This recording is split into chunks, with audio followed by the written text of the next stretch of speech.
Okay, so you are going to answer these questions as we go. This first one, though, we will do together. Okay, so first you need to know what the question's asking. Number one thing to do when you're trying to figure out what a question's asking is look at the question word in the sentence. So we have the word que. We know que means what. Then we have hace, and then we have Jose. Que hace Jose? Hace means does or is doing. Okay, so what is Jose doing in this picture? Okay, so we look at the picture and we go, okay, well, he's putting the books in the backpack. Think about the word for puts. So you would say, Jose pone los libros en la mochila. Notice we don't say the word es or is, we just say puts because Jose pone means, or pone, because pone means puts or is putting.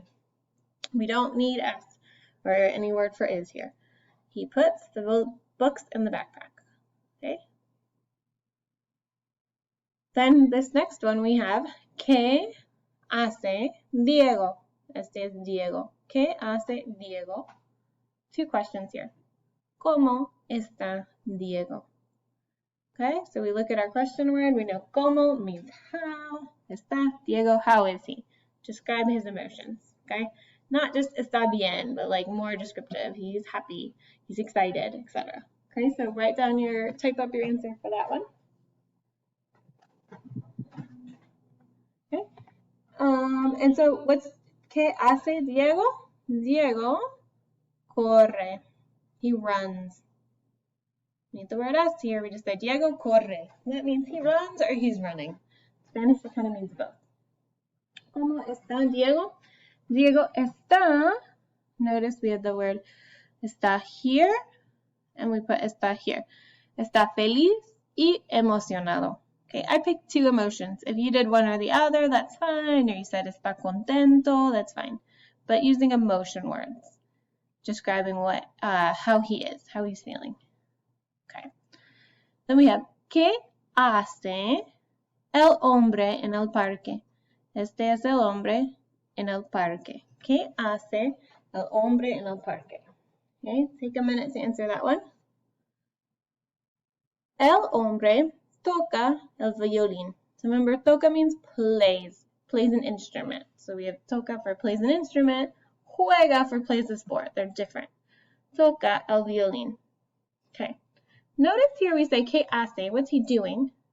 We don't have the word hace in our answer because that wouldn't make sense. You would be saying the man plays the violin. You don't need that. You just say he plays the violin. Don't need hace in your answer there. Okay. ¿Cómo está Diego? ¿Cómo está Jose? Two different answers here. Take a minute to write down to type up your answer.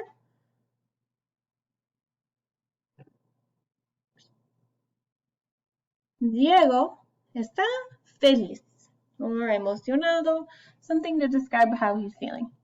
Jose está aburrido. He looks bored to me. Or you could say está triste. He looks kind of sad too.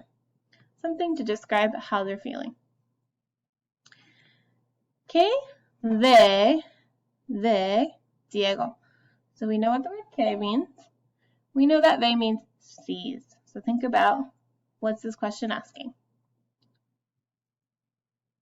Take a minute to answer. Diego ve, he sees, el hombre con el violín. So notice how we have ve in the question. What does he see? He sees. We use that same word in the answer. ¿Qué hace Diego?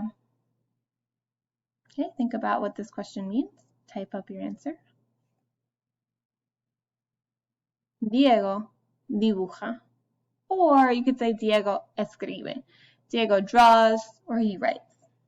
One or the other. It's kind of hard to tell. He's sort of doing both. So you could say Diego dibuja y escribe if you wanted to. He draws and he writes. ¿Cómo está Diego? So look at his expression there. Diego está enojado y aburrido. He's mad and he's bored. or something similar, describing his emotions here. ¿Cómo están Diego y José? Okay, notice this one. There's two people here. Diego y José. ¿Cómo están? Instead of saying está, we say están. How are they?